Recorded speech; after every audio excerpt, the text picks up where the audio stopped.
Hi, thanks for joining me today. We're going to take a course out of Sakai, bring it into scaffold migration, and then we'll look at the exception log. And then once we're satisfied with that, we'll take that course and then push it off into Canvas. So let's get started. I'm sitting right now in scaffold. And what I'm going to do is I'm going to use the course import utility. I'm going to target Sakai. I'm going to bring that course in. So we'll go ahead and kick off the process. We can see that the course is already populated inside of our list. So let's go take a look at it. You can see that the course structure is already built out. So we can see all the course content here. So everything has come across, all the pages, files, discussions, exams, everything is exactly how you'd expect it to. And as part of this, we generate an exception log, and it logs all the issues or potential issues that you might find with the migration of the course. So our goal obviously is to get 100% fidelity, so we can actually have everything come across and leave nothing behind. Let's go through some of these exceptions though. We'll kind of show them category by category. The first one is a match, and we're actually looking for keywords, phrases, anything that you want that can be detected inside of the course content. At the very basic, we just look for the name of the LMS. So as you're moving from one platform like Sakai to Canvas, we want to be able to detect those and then change them as they come through. And you're given two options. You have a target, you have a source. So I could actually click the source and jump back to where it came from. But in this case, I want to actually see the target. So I can see, and it's highlighted for me, right inside of scaffold. And if I wanted to, I could actually just replace it. So I'll replace it there. And then once that item has been updated, all I have to do is mark the item as resolved. And I can actually then work down my checklist and work through the whole exception log to resolve all these items. So the first one was match. Another one is a warning. So you might have certain types, like in this case, it is a checklist type, a specific Sakai piece of content, which is not supported in Canvas. There's no equivalent, but we can actually transform that content as it comes through. And so say you want that checklist to now become a discussion board or a page. We can actually make that transformation process as the content flows from one system to the other. The last one I want to highlight is a stub.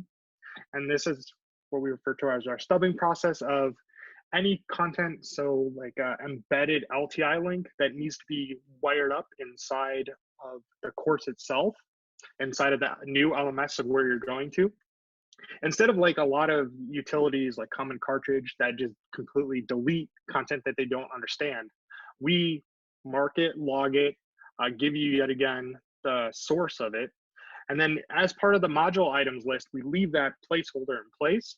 So your whole content structure, your actual flow of the course is not interrupted, and you don't have to compare your old course to the new course to try to find any items that have been deleted.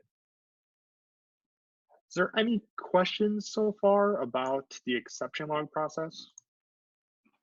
Jordan, I have a question. Are there any elements that won't translate or transition over to the new LMS from Sakai?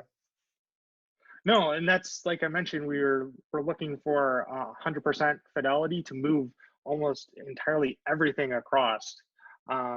We also too can work with you. So any of these issues like matchings or warnings, you could just let us know how you want those to be transformed, and we can actually, once we've met together, remove a lot of these off the list, so your course is actually much cleaner as it comes across.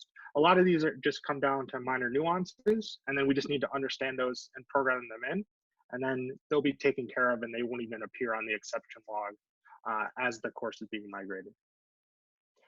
Are there any other questions about this?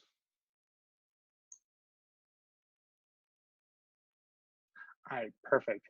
All right, now I'm gonna take this course and I'm gonna go ahead and push it into Canvas. So I'm just gonna do a process behind the scenes, and then we'll go jump into our Canvas course. So this is what the course looks like once it's been migrated out of Scaffold into Canvas. As you see, the whole course content is intact, exactly how you'd expect it to. down to the subheading items and indenting, all the settings, due dates, points, quiz questions, everything has come across. So yet again, we're really striving for 100% of the course content to come across and leave really nothing behind.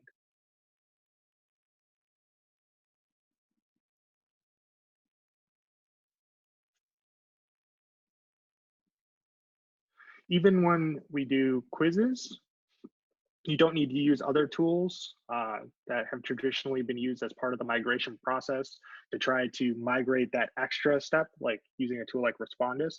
We take care of everything completely, including quizzes, pooling, grouping, so that all the questions and all the content, even in MathMML comes across, embedded images, everything will come across exactly how you expect it to.